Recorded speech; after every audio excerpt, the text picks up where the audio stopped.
Okay, guys, it's week number 2. I'm recording this on Wednesday.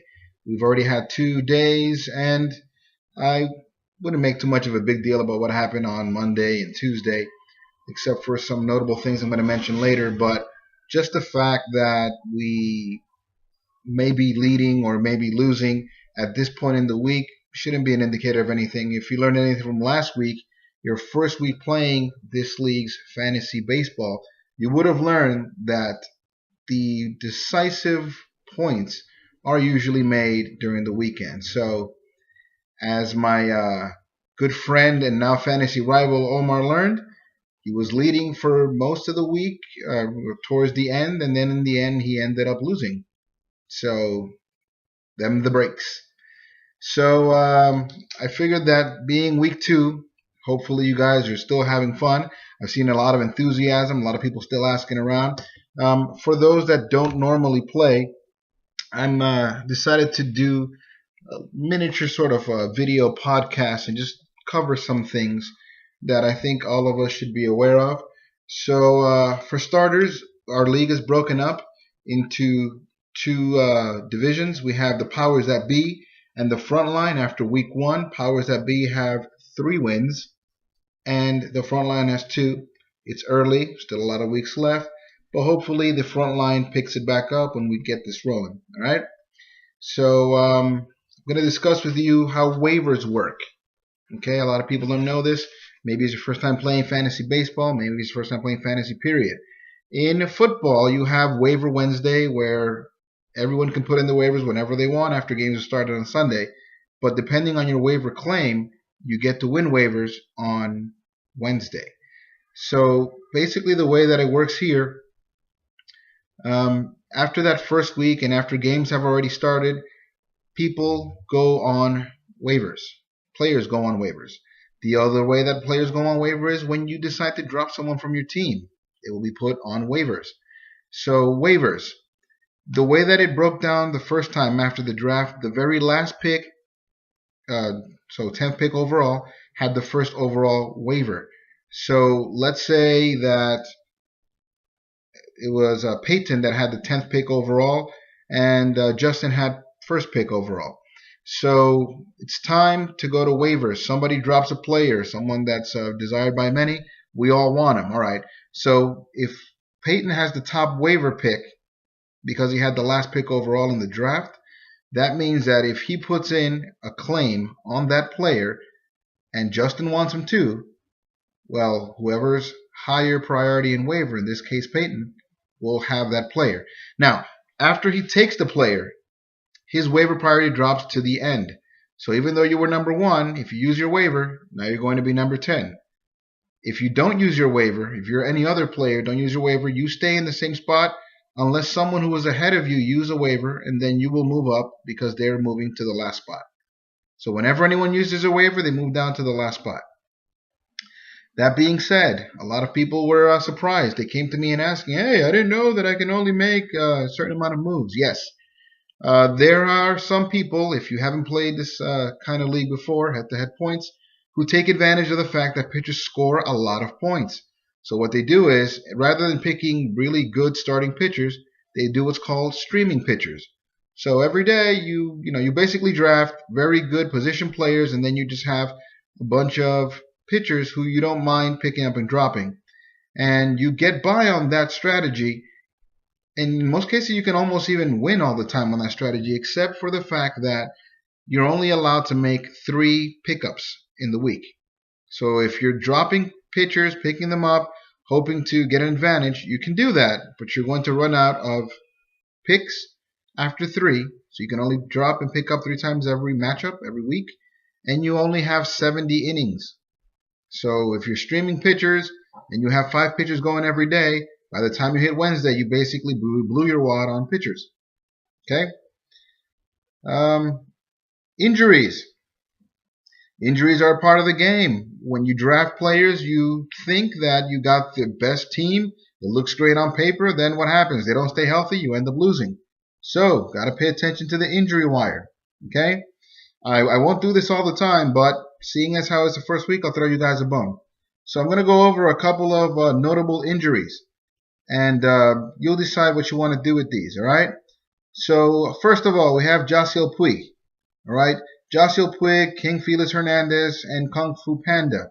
They're on day to day, so they might miss a start or two, but bottom line, they're not going on the disabled list. They should be good. You should expect regular production from them when they come back. Okay, we have players on the 15-day DL. For example, I have Matt Cain and Hunter Pence of San Francisco. I have Anthony Rendon. He probably, in most cases, was a third-round pick. Very good player at third and second base. So important, those multiple eligibility players. I have J.J. Hardy and Justin Verlander. If you picked any of these players in the draft, Verlander, when we drafted, was already injured, so he'll be coming back soon. But when you go on 15-day DL, these players, they always want to get back and play. So they'll come back, and I can't guarantee you that they're going to be the players you drafted. So keep an eye on that sort of player when they come back to see if it's even worth keeping him on your roster. Another thing, well, let me just finish the injuries, then I'll get to that other thing. I have David Wright. David Wright got injured yesterday going on the DL. It's 15-day DL. That doesn't mean that they're going to miss 15 games. But in most cases, 15 days in terms of DL, that can sum up to anywhere between 15, 20. In some cases, 15-day DL becomes a month. So be careful there. If you're counting on David Wright, you might want to put him over on your DL slot. So that's another thing people were asking me about. Somebody got hurt. What do I do with them? You know, I'm losing points by having them on my team. Save yourself the points. And also, you don't have to give up a player who you drafted and you were thinking very highly of. There is a DL slot. If you're using the app, you can click on Manage DL, and DL eligible players, you can put them on there and pick up another player without having to drop the player that goes on the disabled list. Okay? I've seen a lot of drastic drops this first week. Somehow Josh Donaldson, I don't know if you guys think the same as me, but third base is pretty thin, so Donaldson is kind of a commodity. So what if he started off cold? They will get better. Good players will normally end up being good when it's all said and done. Carlos Gonzalez, couldn't believe he was dropped. I ran to the waiver wire, picked him up. He's mine now. And Lucas Duda, for you Mets fans, he's up there too. If you haven't already snatched him up, look him up, take him. He's yours. If your waiver claim is right, you can have him. As a matter of fact, waiver period is over on Duda. If he's there on free agency, just go ahead and pick him up. Why he was dropped? Well, he was dropped by a Yankee homer. He felt like he didn't want to have any Mets on his team. So to each his own. You play however you want to play. I'm not the one who's going to call you out on your playing style. Do what you wish. So David Wright going to be down for a little bit. If you don't want to drop him, you think he's still productive, put him on your DL, pick up another player. If you think he's not worth it, if he's your second player going on the DL, and you think the other player is worth keeping more than David Wright, drop him, pick someone else up. But make up those points.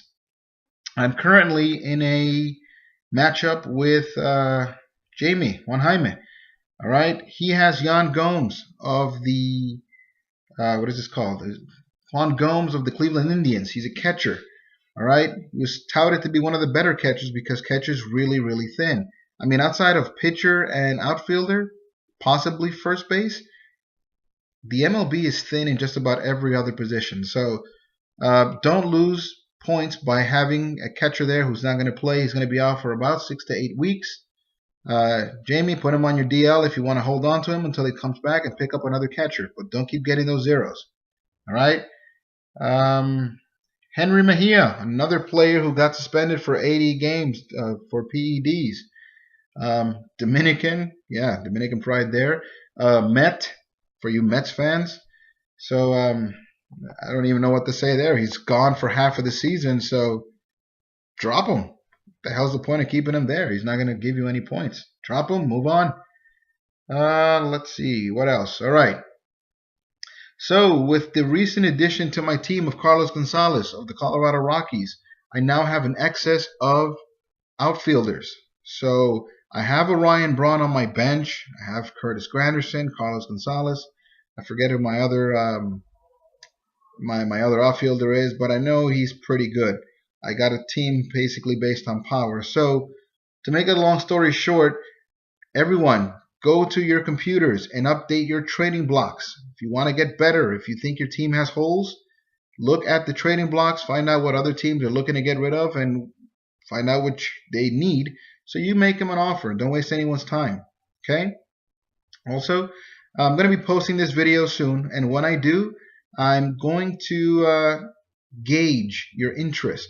I'm going to put a poll on the I'm going to put a poll on the app. I'm going to put a poll so that you can vote to see if you guys are interested in having some kind of social media group of sorts to discuss matters of fantasy baseball.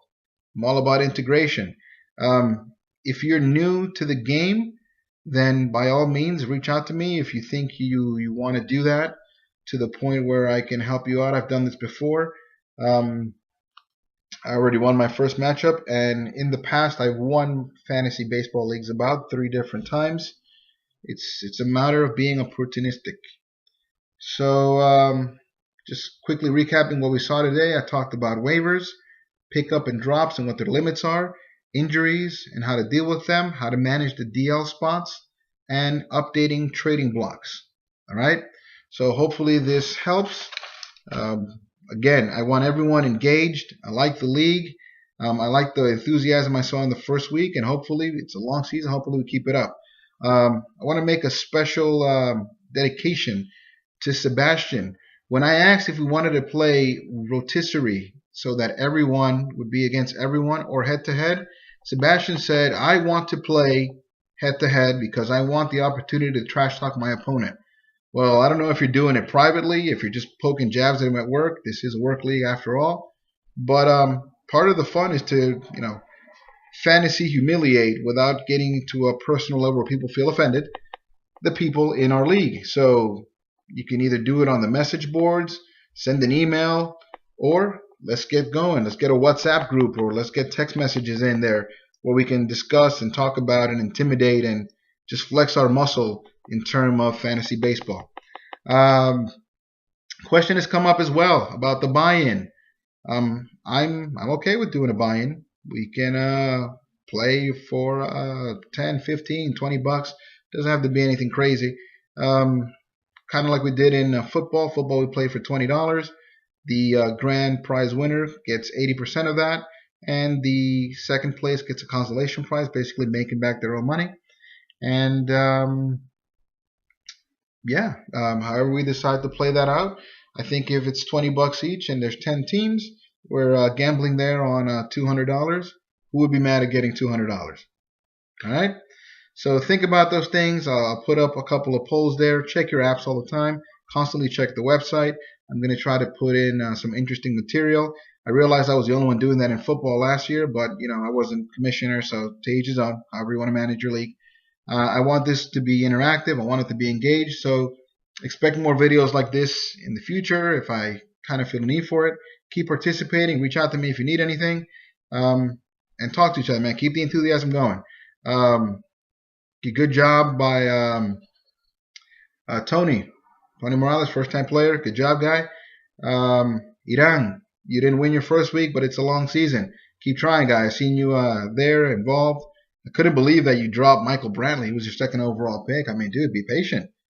Put him on the bench for a while until he starts hitting and pick someone else up. Put him on the DL. I don't know what you want to do with him, but just dropping him. I don't know, kind of a bold move. All right, so we're 14 minutes in. This is going to take a long, long time to upload on YouTube, so I'm going to cut it here. Thank you very much for your attention, guys, and enjoy your week. Good luck to all.